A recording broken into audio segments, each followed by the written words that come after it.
श्रावण मास में जहां एक तरफ भगवान शंकर की पूजा अर्चना की जाती है, तो वहीं दूसरी ओर इनके भक्त कावड़ यात्रा करते हैं।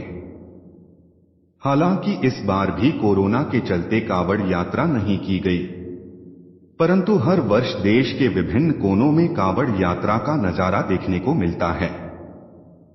कावड़ यात्रा की सबसे मनमोहक बात होती है इस दौरान लगाए जाने वाला जयकारा।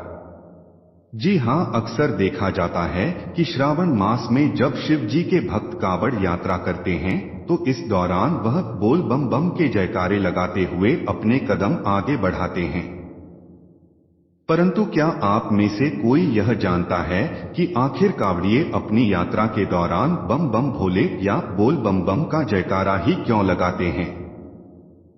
अगर आप इस बारे में जानना चाहते हैं, तो हमारे द्वारा दी जाने वाली आगे की जानकारी ध्यान से जरूर पढ़ें।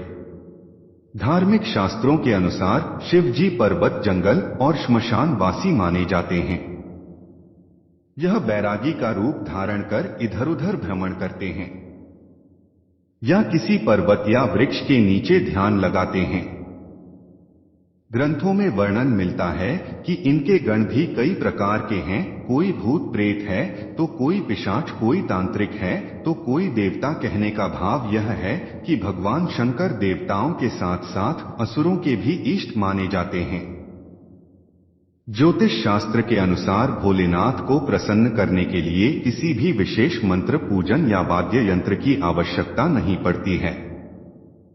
कहा जाता है, जहां एक तर्री सनातन धर्म के अन्य देवी देवताओं की प्रसन्न करने के लिए शंख, नगाड़ा, मृदंग, भेरी, घंटी आदि जैसे वाद्य की आवश्यकता पड़ती है, उसके विपरीत शिव शंकर को प्रसन्न करने के लिए केवल गाल बजाकर बम बम भोले या बेल बम बम या भोले शंकर का जाप करते हुए साष्टांग दंडवत किया जा सकता है।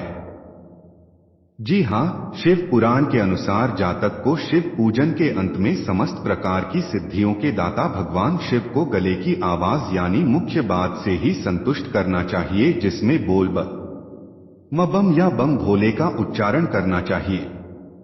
इससे जुड़े एक प्रसंग के अनुसार एक बार माता पार्वती को अपने स्वरूप का ज्ञान करवाते हुए भगवान शंकर ने कहा था, प्रणव अर्थात ओम ही वेदों का सार और मेरा स्वरूप है। ओंकार मेरे मुख से उत्पन्न होने के कारण मेरे ही स्वरूप को दर्शाता है। यह मंत्र मेरी आत्मा है, इसका स्मरण करने से मेरा स्मरण होता है। मेरे उत्तर की ओर मुख से आकार, पश्चिम की ओर मुख से उपकार, दक्षिण के मुख से मकार, पूर्व के मुख से बिंदु और मध्य के मुख से नाद उत्पन्न हुआ है। इस प्रकार यह मेरे पांचों मुख से निकले हुए इन सब से एक अक्षर ओम बना।